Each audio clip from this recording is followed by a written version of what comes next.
سلام تعني هبلي كميت أنحو زخبركم تخطاتتي هذا ميديا هذا زخون يكون تعنتو نتابو مخان ومناتن تكوساتن حبريتاتات كربلكم زي تدالو هذا ميديا كتكتاتلو إن عدمكو إن أرولكم مدلوات بتكوسو نخباتكم نيشانلنا سبسكرايب بمقبار نايدو الملكت كتنخون لايكن شيرن بمقبار دما مدلواتنا نابكالوت نخبات وكتقبرو نلابو حزي نلومي حاموس حاموشتة الريك للتاشن عسران سلستن ناب زدالنا يوم زيناتات كسكركم فلما أرئست زينا كسمعكم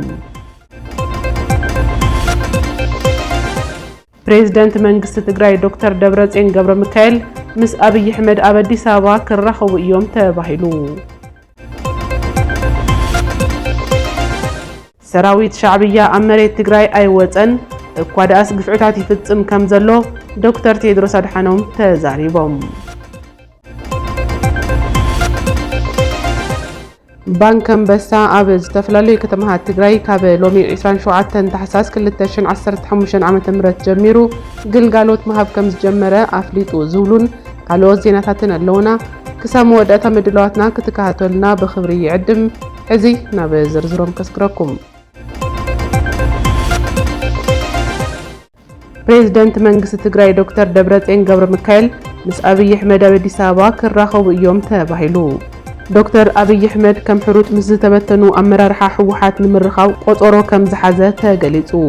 ኣብቲ ድሮ በዓል ልደት ኣብ ቤተ መንግስቲ አዲስ አበባ ዝተዳለወ ድግስ ዶክተር ደብረጽዮን ገብረ ሚካኤል ሓዊሱ ላዕለዎት ኣመራርሓ ሕወሓት ከም ዝተዓደሙ ዝወጹ ዘለዉ ሓበሬታታት የመላኽቱ ዶክተር አብይ አህመድ እቲ ኩናት ኣብ ዝጀመረሉ ቅነ ንኣባላት ቤት ምኽሪ ኣብ ዘስምዕዎ ዘረባ ሕወሓት ደጊም ቅበጽዎ ዝተበተነ ሕሩጭ ማለት እዩ ነዚ ዝተበተነ ሕሩጭ ኣኪብና ሕወሓት ክንገብሮ ኣይንኽእልን ስለዚ ከም ጥበዲኹም ቅበጽዎ ዝብል ዘረባ ካብ ሕድሕድ ኢትዮጵያዊ ሕሊና ዘይርሳዕ ዘረባ እዩ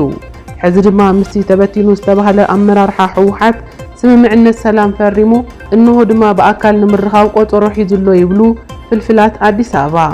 ኣብቲ ኣብ ቤተ መንግስቲ አዲስ አበባ ተደጊሱ ዘሎ ድግስ ኣሸማገልቲ ሕብረት ኣፍሪካ ዲፕሎማሰኛታት ዝተፈላልያ ሃገራትን ኣምባሳደራትን ተዓዲሞም ከም ዘለው ድማ ይግለጽ ኣሎ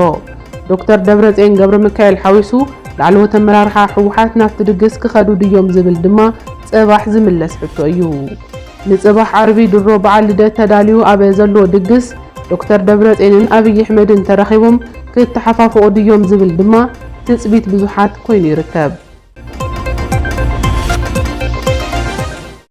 ባንክ አንበሳ ካብ ዝተፈላልዩ ካብታት ክፋል ዓለም ናብ ትግራይ ገንዘብ ምልኣኽ ከም ዝከኣል ኣፍሊጡ ባንክ አንበሳ ብምኽንያት ኩናት ትግራይ ኣብ ትግራይ ተቋሪጹ ዝጸንሐ ግልጋሎት መሃብ ዳግማይ ኣብ 7 ከተማታት ትግራይ ግልጋሎት መሃብ ከም ዝጀመረ ኣፍሊጡ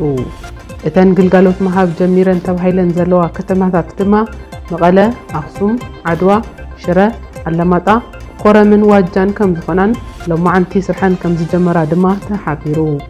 ዳይሬክተር ማርኬቲንግ ባንክ አንበሳ ኣይተ ሙልጌታ ተኽሉ ኣፍተን ቅርንጫፋት ገንዘብ መልኣኽ መቕባል ክፍሊት ምፍጻምን ሓዋላን ግልጋሎት ከም ዝተጀመረ ተዛሪቦም ካብ ከተማ መቐለ ብዝረኸብናዮ መረዳእታ ድማ ዓማዊል ካፍቲ ሒሳብ ዝኸፈትሉ ጨንፈር ንግዚኡ 2000 ብር ከውፅኡ ከም ዝኽእሉ እቲ ባንኪ ኣፍሊጡ ከም ዘሎ ተሓቢሩ ኣብ ዝሓለፈ ሰሙን እውን ባንክ ወጋገን ስርሑ ከም ዝጀመረ ዘፍለጠ ኮይኑ ዓማዊል 1500 ብር ጥራሕ ካብ ሒሳቦም ከውፅኡ ከም ዝኽእሉ ኣፍሊጡ ምንባሩ ዝዝከር እዩ ኣብ ሃገረ ሱዳን ዝርከቡ ተመዛበልቲ ተጋሩ ናብ ዓዶምን መረበቶምን ንምምላስ ዓብይ ስጋት ከም ዘለዎም ተዛሪቦም ኣብ መዕቆቢ ስደተኛታት ሃገረ ሱዳን ዝርከቡ ተመዛበልቲ ተጋሩ ዘዘራረበ መርበብ ሓበሬታ ዘጋርድያን እቶም ተመዛበልቲ ካብ ምዕራብ ትግራይ ብሰንኪቲ ኩናት ዝተመዛበሉ ኮይኖም ወላኳ ሕዚ ሰላም ወሪዱ እንተተባሃለ ናብ መረበቶም ንኽምለሱ ስጋት ከም ዘለዎም ገሊጾም ኩናት እንትጅምር ዝሞቐ ገዝኦም ረሕሪሖም ናብ ሃገረ ሱዳን ዝተሰደዱ ተመዛበልቲ ስምምዕነት ሰላም እንተተፈጸመ እውን ሕዚ እውን እቲ ገዝኦም ብተስፋሕፋሕቲ ኣምሓራ ተታሒዙ ከም ዘሎን ናበይ ክምለሱ ከም ዝኽእሉ ኣብ ስጋትን ጭንቀትን ከም ዘለዉ ዘጋርድያን ጸብጺቡ ጉጅለታት ተጣበቕቲ ሰብኣዊ መሰላት ብፍላይ ድማ ኣምኒስትን ሂውማን ራይትስ ዎችን ኣብ ዘውፅኦ ጸብጻብ እቲ ኩናት እንትጅመር ኣብ ምዕራብ ትግራይ ፋኖን ዕጡቓት ምልሻን ኣብ ልዕሊ ንጹሃን ተጋሩ ጨፍጫፍ ከም ዝፈጸሙን ብድሕሪኡ ድማ ኣብ ልዕሊ ልሙዕ መሬት ምዕራብ ሕርሻ ምምሕዳር ኣምሓራ ብምጥያሽ እቲ መሬት ክሳብ ሕዚ ጎቢጦም ሒዘምዎ ከም ዘለው እቲ ጸብጻብ ሓቢሩ። እቶም ዘጋርድያን ዘዘራረቦም ተመዛበልቲ ከም ዝሓበርዎ ሰራዊት ኤርትራ ካብ መሬት ትግራይ ተጸራሪጉ እንከይወፀ ሰላም ዝበሃል የለን፣ ስለዚ ከመይልና ንምለስ ብምባል ዘለዎም ስጋት ተዛሪቦም። ኣብ ቀረባ መዓልታት ኣብ ዝወፀ ሓበሬታ ድማ ሰራዊት ኤርትራ ካብ ገለ ከተማታት ትግራይ ይወፅእ ከም ዘሎ ይግለጸሎ ዝበለ እቲ ጸብጻብ ካብ ሰራሕተኛታት ሰብኣዊ ሓገዝን ዘይመንግስታዊ ትካላትን ዝረኸቦ ሓበሬታ ግን ሕዚ እውን ሰራዊት ኤርትራ ኣብ መሬት ትግራይ ሰባት የሳቒ፣ ይዕምፅ፣ ሰላማውያን ሰባት ይቐትል፣ ይጨውን ከም ዘሎ እየ ኣረጋጊፀ ይብል ጸብጻብ ዘጋርድያን።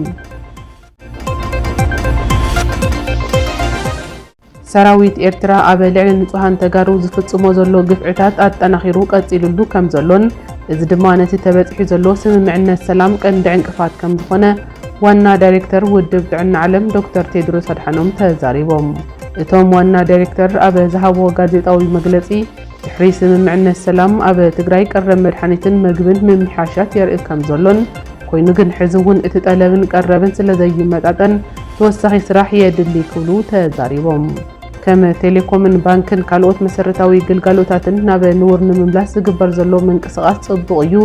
እዚ ድማ ናብ ኩሉ ክሰፍሕ ይግባእ ክብሉ ዶክተር ቴድሮስ ገሊጾም። እዚ ኮይኑ እናሃለወ ሕዚ እውን ዓብዪ ስግኣት ሰራዊት ሻዕብያ እዩ፣ እቲ ሰራዊት ኣብ መሬት ትግራይ ግፍዕታት ምፍጻሙ ቀጺሉሉ ከም ዘሎን ስለዚ እቲ ስምምዕነት ሰላም ብዝተተለመሉ መንገዲ ንኸይኸይድ ቀንዲ ዕንቅፋት ከም ዝኾነ ድማ ኣረዲኦም። ዶክተር ቴድሮስ ኣብ ዘመሓላለፍዎ መልእኽቲ ሰራዊት ሻዕብያ ኣብ ልዕሊ ንጹሃን ተጋሩ ዝፍጽሞ ዘሎ ጨፍጫፍን ንብረት ምስራቕን ማሕበረሰብ ዓለም ደው ከብሎ ይግባእ ክብሉ ኣተሓሳሲቦም። ኣሜሪካ ኣብ ኢትዮጵያ ሓድሽ ኣምባሳደር ከም ትሸውም ተሓቢሩ። ፕሬዚደንት ኣሜሪካ ጆ ባይደን ኣብ ኢትዮጵያ ንዝርከብ ኤምባሲ ኣሜሪካ ዘገልግል ኣምባሳደር ሓድሽ ሕጹይ ከም ዘቕረበ ይግለጽ ኣሎ። ፕሬዚደንት ባይደን ብደረጃ ኣምባሳደራት ኣብ ዝተፈላለየ ሃገራት ዝሰርሑ ዲፕሎማት ኣብ ኢትዮጵያ ኣምባሳደር ኮይኑ ክሰርሕ ንኣርቪን ጆዜ ማሲንጋ ከም ዝሓፀይዎ ቤት ጽሕፈት ዋይት ሃውስ ኣፍሊጡ። እቶም ሕዚ ኣብ ኢትዮጵያ ኣምባሳደር ኮይኖም ተሓፅዮም ዘለዉ ኣምባሳደር ኣብ ቤት ጽሕፈት ጉዳያት ወጻኢ ኣሜሪካን ኣብ ዝተፈላለዩ ሃገራት ዲፕሎማትን ኮይኖም ይሰርሑ ከም ዝነበሩ ተገሊጹ። ብሰንኪ እቲ ኣብ ትግራይ ዝተወልዐ ኩናት ኣብ መንጎ ኢትዮጵያን ኣሜሪካን ዝነበረ ርክብ ከም ዝሓርፈፈ ዘዘኻኸረ ቢቢሲ ኣሜሪካ ንኢትዮጵያ ካብቲ ብዘይምቁራጽ ንግዳዊ ምልውዋጥ ዝካየደሉ ኣግባ ከም ዘባረረታን ካልኦት ስጉምቲ ክትወስድ ከም ዝጸንሐትን ተሓቢሩ። እቲ ሕዚ ተሓሪ ዘሎ ኣምባሳደር ኣብ ሃገራት ኤስያን ኣፍሪካን